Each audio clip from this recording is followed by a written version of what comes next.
right, so far so good, makes sense. All right. Now I have a question for you. Be careful. It says hepatitis B DNA is detected. The DNA is that we're not supposed to have hepatitis B DNA. It's detected. So you go to where? You go to surface antigen. Is it positive or negative? Positive or negative? Is it positive or negative? Give me a second. Give me a second, everybody. So it's detected, right? If it's detected, that means it's positive.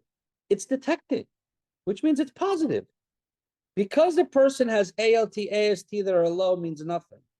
A person could be sick for many years and have no symptoms. I hope you know. So it says, read what it says. Follow the words, right? It says, DNA is detected. Stop means positive. It has a virus. So I go to surface antigen, I go positive, positive, and positive. By default, anti-surface antibody has to be negative, negative, negative, negative, right? Because, hey, I have an active infection. We said anti-surface antibody means what? It means that the person has either was sick and recovered, or vaccine. The person's actively sick. Okay. So just reading the last 2-3 lines, we have a lot of information. But I'm going to continue with this so you guys can understand.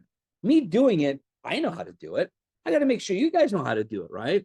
This is what we do. Ready? Ready. So we go to the top now, because after reading the last 2-3 lines in every scenario, many of us will get the answer removed. Sometimes we don't have the answer. So, but it saves us time because we have quite a bit of information here just by reading a couple of words. Now we go to the top.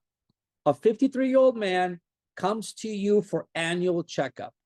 He has no complaints. Okay. He was diagnosed with hepatitis B 13 years ago. Okay. PE, no abnormalities. Labs show what we just read. Labs have low AST, ALT. Hepatitis B is detected. Be careful, because now people might think the person's not infected because he has no symptoms. But it says here, the hepatitis B DNA is detected. When you see this, it means the person has the freaking virus. Done. Question for you all. Is it acute or chronic? I mean, 13 years is a long time, you know? So if 13 years is chronic, and we know G is chronic, we go positive, positive, positive, and by default, M has to be negative because it can't be both positive. So we do this, and then we gladly look at it and say, which one has all highlights? A does. And then A is the answer. 37%. I know why it's 37%, because no one really teaches this, but you have to know this. And you might say, well, is this important? I don't know. I think it is. Now, I hope you realize that I can't guarantee you guys will get this. I can guarantee they'll give you markers at some point. I can guarantee they'll ask you about hepatitis B. I can guarantee you need to know it's a DNA. You need to know it has a capsule. You need to know it has envelopes, obviously. You need to know it's a double-stranded DNA.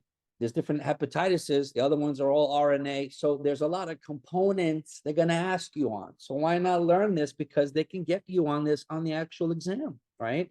So it's not easy, but if you take your time and then watch this again in the recording, use the QBank video library, it will show you step-by-step how to attack it. Now, let me ask you this. Look, 40% went to F. F, what's F? F is surface antigen is negative. Antibody is positive. But hold on a second. Didn't we say anti-surface antibody, if it's positive, it means the person has no infection because they were sick, they got resolved, versus vaccine? Yeah.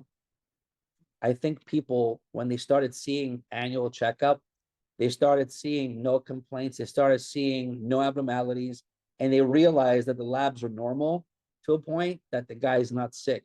Oh no, he has a chronic infection, just inactive. There it is. And then if you don't even get that, read the tip. The tip will explain it to you in pretty good detail. And anybody can pretty much understand these explanations because they're written pretty well, right? So this is something where it's challenging. It really is. But I do my best to show you, because I know, because I was a student myself, sitting here, I see a table, I'm like, oh crap, I don't know this. I don't know this. But you got to go back and read it. And you know what? I'll show you this. It's even easier this way.